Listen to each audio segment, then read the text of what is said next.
Before you hear this, prepare your heart. This is the story that resurrects faith. The sun rises gently over Shunem, brushing warm gold across stone houses and dusty roads, and there, on the edge of the village, stands a woman whose presence feels like peace, wrapped in linen. She is not loud. She is not dramatic. She carries her life quietly, like someone who learned early how to walk with dignity, even when life offered no guarantees.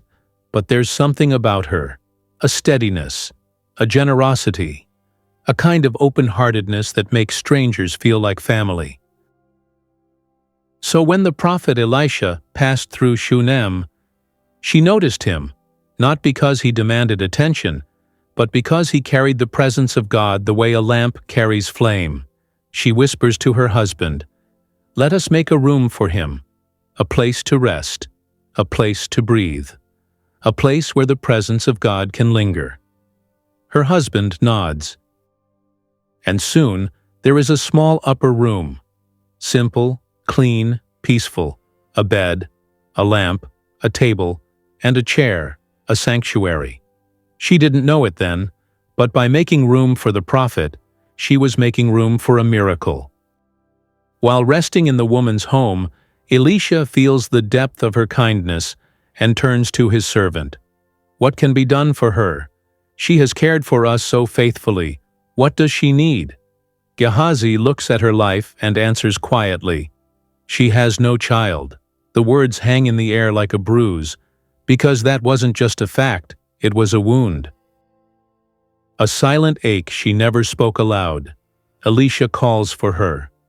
She stands at the doorway, not inside, not outside, somewhere in between, and he says the words she never dared to ask for. "About this time next year, you will hold a son." She flinches, not from disbelief, but from the fear of hoping again. "No, my lord, please, do not deceive your servant. In other words, don't awaken what I've buried. Don't touch the place I learned to live without. Don't revive dreams I had already buried with my own hands." But God is not intimidated by the dreams you gave up on, and just as the prophet said, she conceived. She held a son. The room she built became a witness to answered prayer. Years pass. Laughter fills her house. Small footsteps echo through halls that once felt painfully quiet. Her promised child grows strong, until one morning, he runs to his father in the fields and collapses, clutching his head. My head. My head. They carry him to his mother, the safest arms he knows. And he lies across her lap. She rocks him gently, whispering every mother's ancient prayer. "Stay with me. Stay with me." But by noon, he grows still, and the promise she never asked for, the promise she reluctantly received, the promise she loved with her entire being, dies in her arms. The world does not shatter with noise. It collapses in silence. She holds him.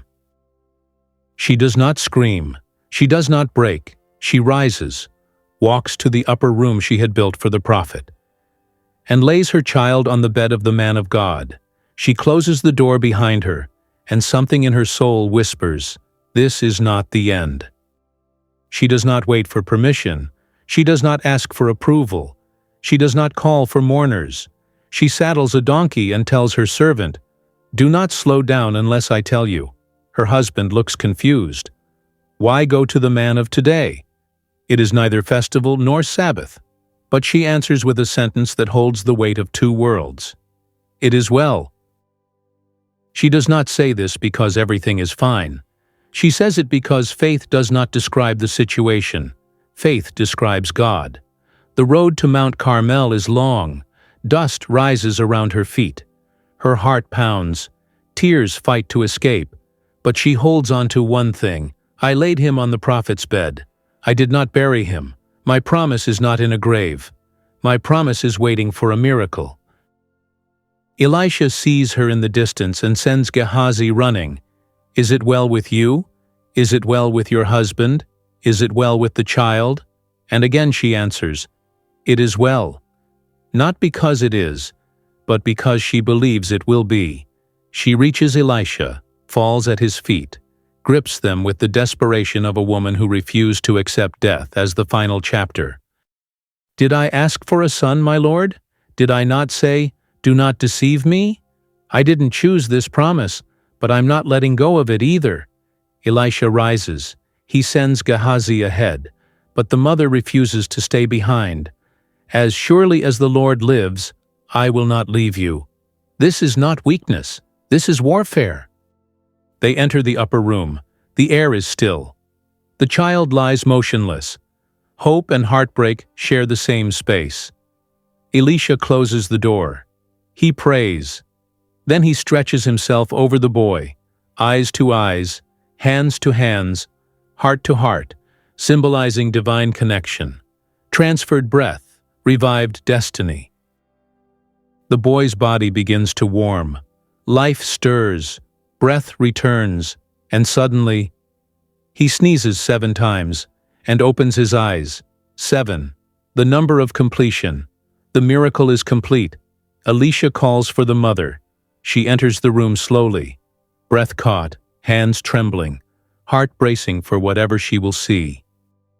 And there he is, her son, alive, breathing, warm, whole. She falls at Elisha's feet in worship, not for the prophet, but for the God who kept his word. She takes her boy in her arms, and the room that held death now holds resurrection.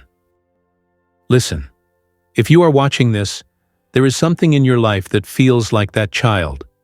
Something you prayed for, something you waited for, something you believed for, and suddenly it collapsed.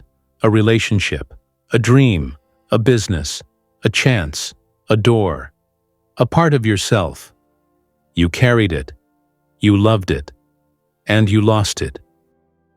But hear me, your story isn't over. Some promises die, so God can raise them in a way that leaves no doubt where the power came from. Some dreams slow down, so God can bring them back on a timetable that glorifies Him. Some prayers feel unanswered, because God is preparing a resurrection, not a repair. Your job is not to bury the promise. Your job is to take it back to the room where God met you before. Your declaration may not match your situation, but like the Shunammite woman, say it anyway. It is well. Say it when nothing makes sense. Say it when the dream looks dead. Say it when the road feels long. Say it until heaven answers, because the same God who revived her promise is the same God who moves for you, and He is not finished with your story. I speak this over your life. Your promise is not dead. Your season is not over. Your miracle is not buried. What looks lifeless is coming back with breath. What you thought was gone will rise again. And when it does, you will say the words she said, not as a hope, but as a testimony. It is well. If this story spoke to you today, don't leave without responding. Type, "It is well," in the comments. Let it be your declaration. Share this with someone who needs hope. And if you want more cinematic Bible stories like this, make sure you subscribe. Because this is only the beginning.